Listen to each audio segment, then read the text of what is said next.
तर आजची सकाळ ना पिल्लूच्या दात घासण्यापासून झाली. मला असं वाटतंय माझ्या पप्पांनी मला लहानपणी दात कसे घासायचे शिकवलं नाही म्हणून आता माझं पिल्लू मला शिकवत आहे. आज आम्ही नाही नाही म्हणत पर्यंत दात घासले. डॉग कसा करते? स्पॅरो कशी करते? क्रो कसा करतो? डग कसा करते? डग डग क्वाक क्वाक. लॉयन कसा करतो? हत्ती कसा करतो? स्पॅरो कशी करते? आंघोळ कशी करायची?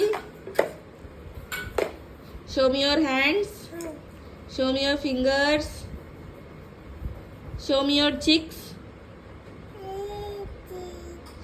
शो मी युअर हेअर्स,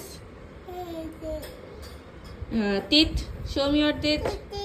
तर हे तुम्ही जेवढ्या पण गोष्टी ऐकल्या आतापर्यंत आम्ही एवढे शिकलेलो आहोत. चला तर एक्झाम देऊन थकल्यामुळे पप्पांनी पिल्लूच्या जेवणाचा बंदोबस्त केला.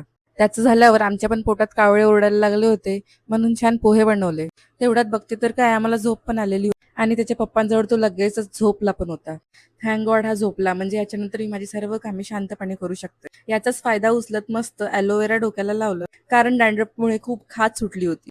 एवढं रिलॅक्स वाटते ना, हे लावून एकदा प्लीज लावून बघा. ॲलोवेरा लावल्यावर डोक्याला छान थंड थंड वाटत होतं आणि मी इकडे दहीचं पण विरसन घातलेलं होतं. चला तर पिल्लूचा पॉवर नॅप घेऊन झालेला होता, छान आंघोळ करून दिली आणि मग आमच्या तिघांची अशी मस्ती चालू होती. अवी त्याला एज्युकेशनल गोष्टी कमी आणि एंटरटेन वाल्या गोष्टी जास्त शिकवतो आणि हे सगळं करायला त्याला फारच मजा येते. माझे पाय दुखत होते म्हणून मी अवीला दाबायला लावले, पण त्याला ते पण नाही पटलं. तो बोलला मम्मा मी तुझे पाय दाबणार. असा करत आमचा दिवस गेला आणि संध्याकाळी आम्ही निघालो वॉकला. खाली वॉक करायला गेलो आणि काही खायला नाही घेतलं असं होतच नाही. मस्त छान कुल्फी घेतलेली होती.